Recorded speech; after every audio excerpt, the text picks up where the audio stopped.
بسم اللہ الرحمن الرحیم۔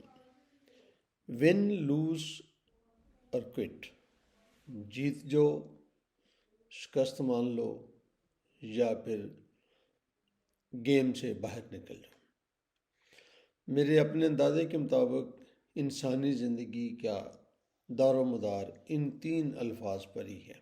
وہ کوئی گیم ہو، کوئی کاروبار ہو، کوئی پروجیکٹ ہو، کوئی مہم ہو، کوئی جنگ ہو، کوئی بھی چیز ہو، اس میں یہی تین جو ہے وہ پاسبل آؤٹ کم ہو سکتے ہیں۔ ڈاکٹر لوریٹا نے اس کے اوپر ایک بہت تفصیل سے لکھا ہے۔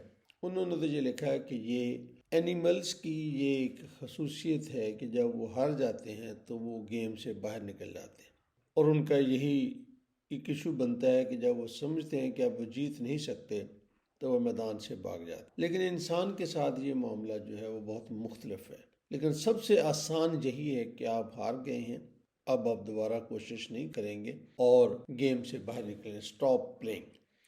ایسی صورتحال کے اندر کوئی چانس نہیں بن سکتا کہ آپ دوبارہ کبھی جیت سکیں، کیونکہ جو شخص میدان سے چلا گیا اس نے گیم ہی کھیلنا بند کر دی۔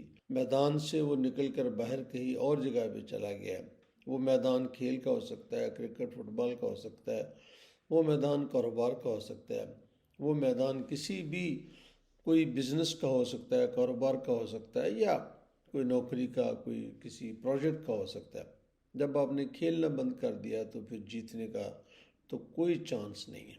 اس لیے انسانی زندگی میں جیسے ہی لوگ ہار جاتے ہیں تو ان کے لیے آسان ترین حل جو ہے وہ بھاگ جانا ہے، اس کی بجائے انہیں دوبارہ یہ سوچنا چاہیے کہ میں جیت نہیں سکا، بلکہ میں یہ لفظ استعمال کرنے سے پرہیز کرتا ہوں کہ میں ہار گیا۔ میں یہ کہتا ہوں کہ میں جیت نہیں سکا تو میں کوشش جاری رکھوں گا، میں پھر جیت سکتا ہوں۔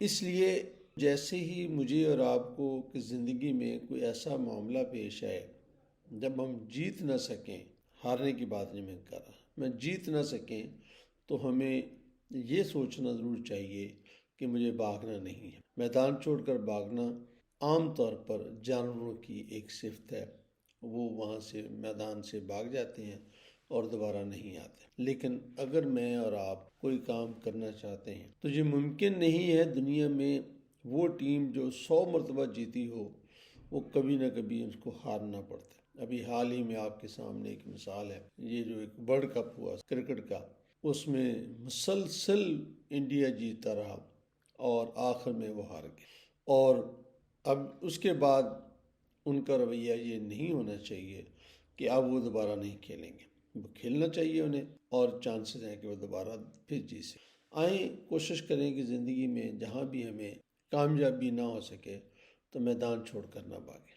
میں ایک مثال دے کر اپنی بات کو کلوز کرتا ہوں کہ میں نے یہ دیکھا ہے کہ آج ہمارے کاروبار میں، میرا تعلق ٹیکسٹائل سے، وہ لوگ جو ٹیکسٹائل میں کام کرتے رہے اور ان کو نفع نقصان کا وہ سامنا کرتے رہے، وہ کسی نہ کسی انداز میں کھڑے رہے، اور کبھی نہ کبھی ان کو موقع مل گیا اور انہوں نے اپنا سروائیول بھی کر لیا۔ لیکن جس نے دکان بند کر دی، فیکٹری بند کر دی، تالے لگا دیے، بیچ دیے، مشینیں بیچ دیں اور وہاں پہ کچھ اور بنا لیا، پھر وہ سنہری موقع بھی آئے گا تو وہ اسے کبھی فائدہ نہیں اٹھا سکے گا۔ کوشش کریں آپ جو بھی کام کریں اس میں یہ ذہن میں رکھیں کہ شکست ہو سکتی ہے، کبھی جیت ہوگی کبھی نہیں ہوگی، لیکن میدان نہیں چھوڑنا۔ جب میدان میں رہیں گے تو کبھی چوکا چھکا لگ ہی جائے گا، کبھی سنہری دور آ ہی جائے گا، کبھی پچھلی کسر بھی پوری ہو ہی جائے گی انشاءاللہ العزیز۔ بات آپ کو ہماری اچھی لگی تو آگے پہنچانے میں ہماری مدد کریں، بے حد شکریہ۔